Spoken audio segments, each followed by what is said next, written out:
अस्सलाम वालेकुम दोस्तों, मैं आपको परफेक्ट वेब सॉल्यूशंस की तरफ से वर्डप्रेस गुटेनबर्ग प्लगइन डेवलपमेंट की इस वीडियो ट्यूटोरियल सीरीज में खुशामदीद कहता हूं। मेरा नाम इमरान कासिम है और आज के इस गुटेनबर्ग प्लगइन डेवलपमेंट के वीडियो ट्यूटोरियल में हम डायनामिक गुटेनबर्ग प्लगइन को डेवलप करना सीखेंगे और देखेंगे कि किस तरीके से हम पीएचपी को यूज़ कर सकते हैं गुटेनबर्ग प्लगइन डेवलपमेंट में। क्योंकि मोस्टली जितने भी फ्यूचर में हम प्लगइन्स क्रिएट करेंगे या एग्जांपल्स क्रिएट करेंगे, उसमें हम यूज़ करेंगे इसी डायनामिक फीचर को। इसकी मदद से हम इंतहाई आसानी के साथ वर्डप्रेस के फीचर्स को प्लस पीएचपी को अपने गुटेनबर्ग प्लगइन डेवलपमेंट के अंदर यूज़ कर सकते हैं। तो मैं उम्मीद करता हूँ कि आप मेरे इस वीडियो ट्यूटोरियल को एंड तक देखेंगे और इसको लाइक भी करेंगे। इसके अलावा अगर आप हमारे इस चैनल परफेक्ट वेब सॉल्यूशंस पर न्यू हैं तो इसको सब्सक्राइब करते हुए साथ में मौजूद बेल के आइकन को प्रेस करते हुए ऑल नोटिफिकेशंस को भी ऑन कर लीजिएगा ताकि आने वाले वीडियो ट्यूटोरियल्स की अपडेट्स आपको मिलती रहे। Thank you very much. तो चलिए शुरू करते हैं आज के इस वर्डप्रेस गुटेनबर्ग प्लगइन डेवलपमेंट के वीडियो ट्यूटोरियल को। सो डायनामिक गुटेनबर्ग प्लगइन डेवलपमेंट के लिए हमें एक न्यू प्लगइन क्रिएट करना पड़ेगा। हम एग्जिस्टिंग प्लगइन में भी ये फीचर को एक्सटेंड कर सकते हैं। वो जब हम न्यू प्लगइन क्रिएट करेंगे तो उसमें आप देख सकेंगे कि क्या डिफरेंस है, जो स्टैंडर्ड या जो स्टैटिक और इंटरैक्टिव प्लगइन है और जो डायनामिक प्लगइन है उसमें क्या फ़र्क है।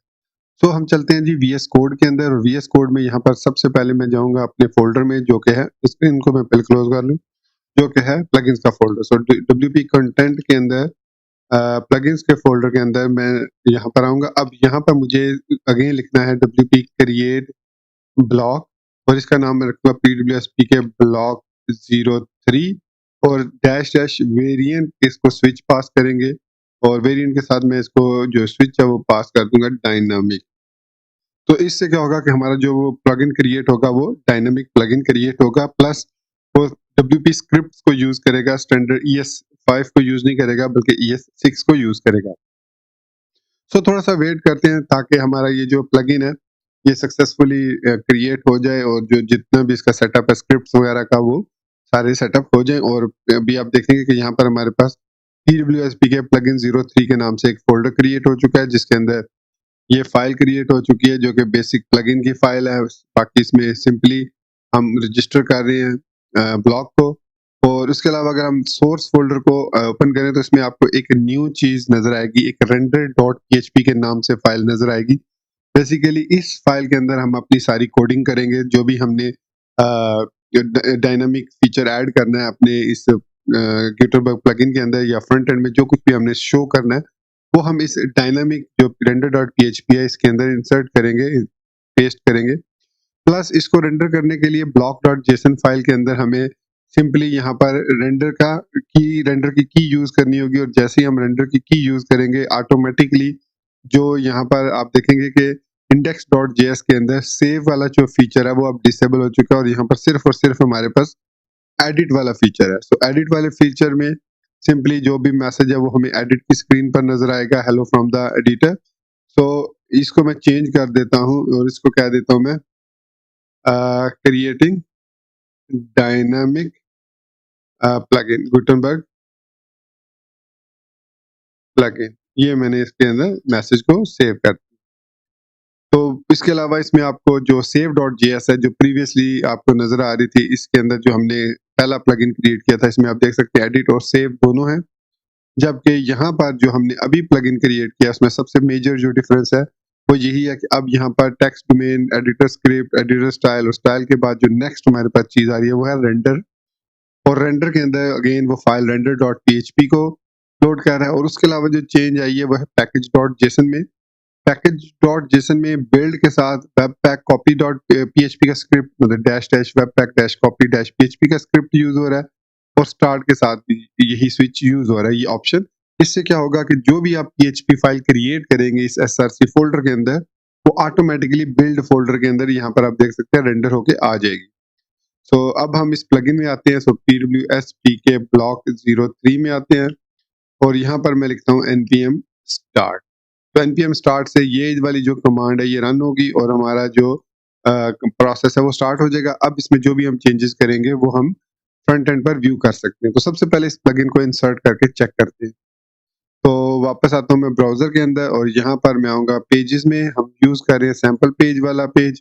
तो इसी को एडिट करते हैं और इसके अंदर से सबसे पहले ये वाला जो प्लगइन है जो इसको रिमूव कर देते हैं और इसको अपडेट करने के बाद अब यहाँ पर दोबारा हम प्लस पे क्लिक करते हैं और इसमें डिज़ाइन विजेट्स के सेक्शन में हमारे पास ये लेट्स सी अच्छा सॉरी अगेन वही मिस्टेक सेम मिस्टेक इस प्लगइन को एक्टिवेट तो करना है ना जब आपने इसको इंस्टॉल कर दिया तो इन दोनों को मैं डीएक्टिवेट कर देता हूँ और इस प्लगइन को मैं एक्टिवेट कर देता हूँ। ओके अब पेजेस में आऊँगा मैं और एडिट करता हूँ पेज को।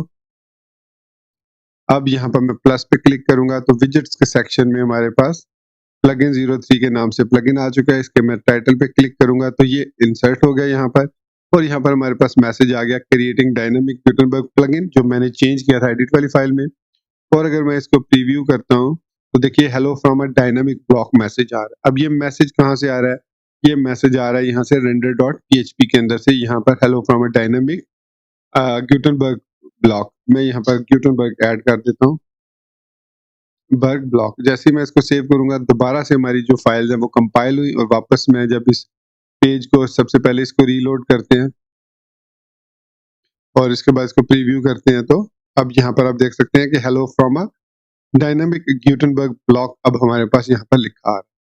अब आप इसके अंदर जो भी फीचर ऐड करना चाहें वो यहाँ पर ऐड कर सकते हैं और प्लस इसके अंदर हमारे पास अगर मैं यहाँ पर लिखता हूँ एक और चीज प्रिंट और एट्रीब्यूट्स सॉरी प्रिंट और एट्रीब्यूट्स और इसके बाद मैं इसको रीलोड करता हूँ दोबारा तो यहाँ पर हमारे पास एम्प्टी आ रही है ठीक है इसमें कोई एट्रीब्यूट डिफाइन नहीं। अब मैं आता हूँ ब्लॉक डॉट जेसन में और यहाँ पर मैं एक एट्रीब्यूट्स का सेक्शन क्रिएट करता हूँ इसको मैं कॉपी कर लेता हूँ और इसको नाम देता हूँ एट्रीब्यूट्स का एट्रीब्यूट्स और एट्रीब्यूट्स के अंदर हमारा जो पहला एट्रीब्यूट है वो मैसेज के नाम से ही होगा सो मैसेज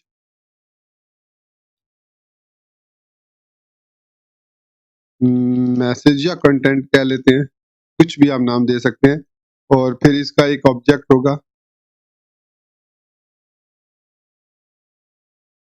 और इस सब्जेक्ट के अंदर हम यहाँ पर सबसे पहले इसकी टाइप डिफाइन करेंगे।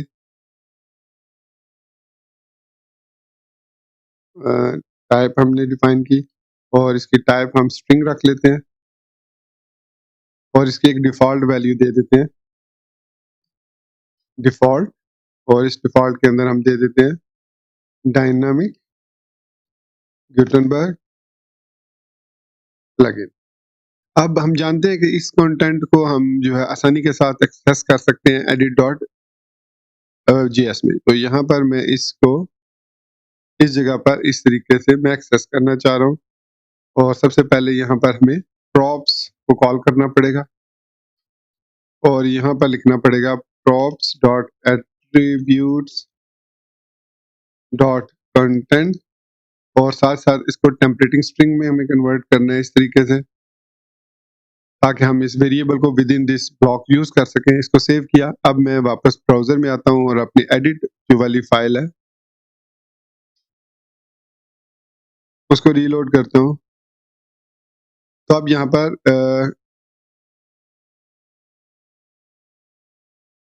सॉरी माय मिस्टेक मैंने इसको आई थिंक हाँ npm स्टार्ट करना था वो actually again block dot JSON में जैसे आप चेंजेस करते हैं तो ये ऑटोमेटिकली स्टॉप हो जाता है। तो अब यहाँ पर देखिए डायनामिक गुटेनबर्ग प्लगइन लिखा हुआ आ रहा है और अगर मैं इसको अब फ्रंट एंड में प्रीव्यू करूँ तो यहाँ पर आप देख सकते हैं कि ऑटोमेटिकली हमारे पास कंटेंट का जो वेरिएबल है वो पीएचपी के अंदर भी एट्रीब्यूट्स के सेक्शन में ऑटोमेटिकली अवेलेबल हो गया।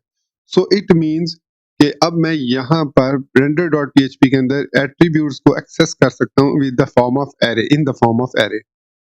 सो यहाँ पर मैं एट्रीब्यूट्स यहाँ पर मैं इसको डिस्प्ले करवाना चाह रहा हूँ तो इसको मैं एक और तरीका एस्केप एचटीएमएल के साथ हम sprintf को भी यूज कर सकते हैं यहाँ पर मतलब यहाँ पर अगर मैं sprintf को यूज करता हूँ स्ट्रिंग प्रिंट करने को और यहाँ पर इसको मैं ब्लॉक करता हूँ और यहाँ पर एट्रीब्यूट्स इनटू कंटेंट करता हूँ और यहाँ पर ये जो है इसको मैं परसेंटेज साइन एस कर देता हूँ। तो एस प्रिंट एफ क्या करेगा कि इस परसेंटेज साइन एस को रिप्लेस कर देगा इस कंटेंट के साथ। सेव किया इसको ब्राउजर में आए और मैं अपने ब्राउजर को रीलोड करता हूँ सो अब यहाँ पर आप देख सकते हैं कि डायनामिक गुटेनबर्ग प्लगइन लिखा हुआ आ रहा है, जो हमने डिफ़ॉल्ट वैल्यू रखी थी। अब अगेन वो सारे काम आप कर सकते हैं कि यहाँ पर edit.json में सबसे पहले मैं इंसर्ट कर लेता हूँ यहाँ पर फ्रॉम गुटेनबर्ग लॉक एडिटर से मैं ले लेता हूँ रिच टेक्स्ट रिच टेक्स्ट ले लेता हूँ और रिच टेक्स्ट को यहाँ पर मैं यूज़ कर लेता हूँ इस जगह पर इसको मैं div में कन्वर्ट कर देता हूँ। बल्कि सिंपलिसिटी के लिए हम टेक्स्ट कंट्रोल यूज़ कर लेते हैं कंपोनेंट्स में से ताकि थोड़ा सिंपल हो जाए। तो इसको बाद में हम देख लेंगे। सो इंपोर्ट करेंगे हम टेक्स्ट कंट्रोल फ्रॉम @wordpress/components और इसके बाद यहाँ पर हम इसकी जगह पर रिप्लेस कर देंगे टेक्स्ट कंट्रोल को और इसकी वैल्यू को कर देंगे हम props.attributes.content और ऑन चेंज इवेंट में हम एक कॉल बैक फंक्शन करेंगे और ये हमें एक टेक्स्ट रिटर्न करेगा या वैल्यू रिटर्न करेगा और हम जो है वो props डॉट सेट एट्रीब्यूट्स करके उसको कंटेंट के इक्वल हम सेट कर देंगे। तो ये इसमें हमने इसको टेक्स्ट कंट्रोल को टाइप हमें इसकी डिफाइन करने की जरूरत है क्योंकि सम टाइम हम टेक्स्ट कंट्रोल को एज अ पासवर्ड भी यूज कर सकते हैं। तो टाइप इस टेक्स्ट कर दिया हमने और उसके बाद अब हम वापस आते हैं ब्राउजर में और अपने ये 2 पेज ओके आई थिंक मैंने ना एक मिस्टेक कर दी है एनीवेज वो रीलोड करते हैं इसको तो यहाँ पर हमारे पास कह रहा है कि एरर आ रहा है कंसोल में चेक करते हैं एट्रीब्यूट props डॉट एट्रीब्यूट्स अच्छा स्पेलिंग आल्सो एट्रीब्यूट्स ओके तो अब ये हमारे पास क्या कह रहा है div cannot appear to be a descendant of p okay तो यहाँ पर वो कह रहा है एडिट इसको हम div में चेंज कर देते हैं। अब कंसोल में हम इसको टेस्ट करते हैं। सो अब ये हमारे पास कोई वार्निंग या एरर नहीं है तो हमारे पास ये देखिए मैसेज आ गया। अब तो जो भी this is a dynamic content for Gutenberg ये लिखकर मैंने इसको अपडेट किया और उसके बाद जब मैं प्रीव्यू करूंगा तो देखिए यही मैसेज यहाँ पर भी डिस्प्ले हो रहा है। अब इसकी बेशुमार इम्प्लीमेंटेशन है। बेशुमार इसके ज़रिए हम इसके ज़रिए complete custom post types create कर सकते हैं, उनको फ्रंट एंड पर कस्टमाइज़ कर सकते हैं। मतलब मैं अब क्या करूँगा कि यहाँ पर अगर मैं इनको इस टेक्स्ट कंट्रोल को एज़ अ पैरामीटर या एज़ अ प्रॉपर्टी यूज़ करूँ इस पर्टिकुलर प्लगइन के लिए, तो उसके अंदर हम multiple text boxes select control लगाएँगे और उसके ज़रिए हम रिकॉर्ड को डेटाबेस के अंदर से फेच कर सकते हैं इंतहाई आसानी के साथ यूजिंग दिस डायनामिक ब्लॉक। तो ये हम इस वक्त एडिट स्क्रीन में है और ये हमारे पास एडिट स्क्रीन है और ये हमारे पास फ्रंट एंड स्क्रीन है। तो बेसिकली हुआ क्या कि मेरे जो ब्राउजर है वो 2 टैब्स में ओपन हो गया। खैर anyways it it doesn't make any difference अगर मैं यहाँ पर आता हूँ और ये हमारे पास डायनामिक नहीं ये नहीं ये है और इसको मैं प्रीव्यू करता हूँ न्यू टैब तो अब ये न्यू टैब में आ जाएगा और इसको मैं क्लोज कर देता हूँ। तो हमारे पास प्रीव्यू इन न्यू टैब करते हैं तो ये न्यू टैब में आ गया। अब ये दोनों न्यू टैब तो सॉरी तो अब मैं इस पीएचपी फाइल को जो ये वाली पीएचपी फाइल है render.php इसको मैं अपने स्टैंडर्ड जो भी हम जिस तरीके से प्लगइन्स वगैरह क्रिएट करते हैं उसके साथ हम इसको यूज कर सकते हैं। फॉर एग्जांपल हम यहाँ पर पोस्ट को डिस्प्ले कर सकते हैं जो फ्रंट एंड पर यूज होंगी और उन पोस्ट के जो पैरामीटर्स होंगे वो हम edit.js के थ्रू यहाँ पर टेक्स्ट कंट्रोल सिलेक्ट कंट्रोल या डिफरेंट टाइप जैसे मैं यहाँ पर ऐड करता हूँ सिलेक्ट कंट्रोल को भी सिलेक्ट कंट्रोल तो यहाँ पर हम सिलेक्ट कंट्रोल को भी ऐड कर सकते हैं और सिलेक्ट कंट्रोल के अंदर हमारे पास इसकी कुछ प्रॉपर्टीज होती हैं जैसे यहाँ पर हमारे पास आई थिंक जो सिलेक्ट होता है उसके अंदर ऑप्शंस ऑप्शंस होते हैं और ऑप्शंस के अंदर हम एरे और इसमें लेबल और लेबल वैल्यू 1 और इसकी वैल्यू वैल्यू ऐड कर सकते हैं इस तरीके से। लेबल की spelling I think LABEL label, और ये हम इसके अंदर इस तरीके से ऐड कर सकते हैं। अब मैं अगर ब्राउज़र में आके इसको रीलोड करता हूँ, तो देखिए यहाँ पर हमारे पास ड्रॉप डाउन भी आ गया जिसमें हम डिफरेंट वैल्यूज़, जैसे मैं यहाँ पर कहता हूँ लेबल में हम कह देते हैं कि जी पब्लिश, और वैल्यू दे देते हैं इसको पब्लिश। इसी तरीके से हम ड्राफ्ट यहाँ पर दूसरी वैल्यू ऐड कर सकते हैं एज़ एन ऑब्जेक्ट। तो यहाँ पर हमें एज़ अ लेबल जो होगा वो होगा ड्राफ्ट, और जो इसकी वैल्यू होगी वो भी ड्राफ्ट होगी।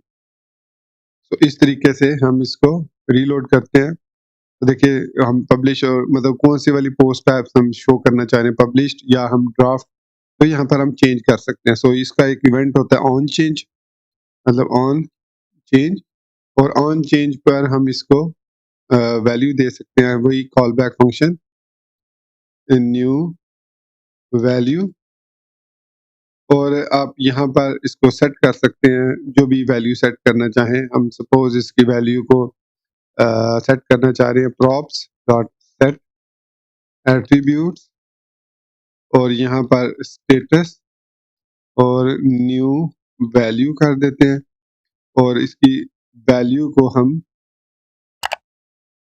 प्रॉप्स डॉट एट्रीब्यूट्स डॉट क्या नाम रखा हमने, स्टेटस, ये रख देते हैं। इसको सेव किया। अब ये स्टेटस वाला हमें ब्लॉक डॉट जेसन के अंदर यहाँ पर ये न्यू कंटेंट क्रिएट करना पड़ेगा, तो कंटेंट वाले को कॉपी करते हैं और इसमें हम इसको स्टेटस